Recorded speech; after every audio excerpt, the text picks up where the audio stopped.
Кітапхана дегенде көз алдымызға не келеді? Тыныш зал, кітап сөрелері және 4 қабырға. Ал егер кітапхана дәл саябақтың ортасында болса ше, қаладағы саябақтардың бірі бір сәтте ерекше кітап әлеміне айналды. Мұнда кітап пен заманауи технология тоғысып, тұрғындарға жаңа әсер сыйлады. Жоба туралы алдағы сюжетте. Ашық аспан астында облыстық және қалалық 17 кітапхананың арнайы экспозиция ұсынылды. Келушілер өңір қаламгерлерінің туындыларын жасанды интеллект арқылы парақтап, цифрлық форматқа саяхат жасады. Ал зерде аймағында әдеби викториналар өтіп, Букасхана бұрышында сұраққа мүлдірмей жауап бергендер ұлттық дәмнен ауыстыды. Ұйымдастырушылар осылайша оқу процесін қызықты ойынға айналдырған.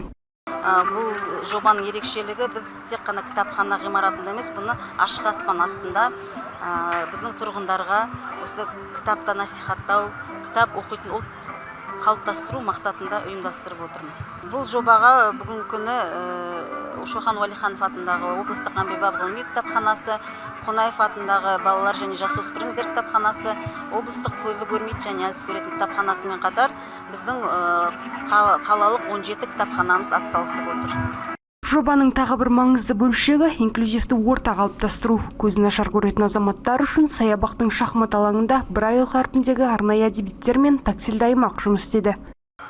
Табиғатта кітапхана бізге осы көз көру қабілет бұзылған адамдарға келесі мүмкіндіктер беріп отыр, көріп отырмыз. Мынау аудио кітаптарды тыңдауға болады. Аудио кітаптар құлаққап арқылы. Одан кейін аудио кітаптар бұрынғы уақытта қолданылған аудио кітаптар, бұл портативті кассетада жазылған кітаптар. Одан кейін QR код арқылы қазіргі телефонмен тыңдауға болады.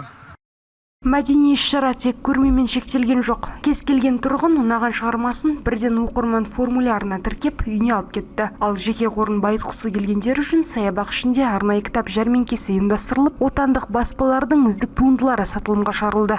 Мөлдір Аманбай, Мейрамбек Сағынов, Айдос Құстаубек, 24 News.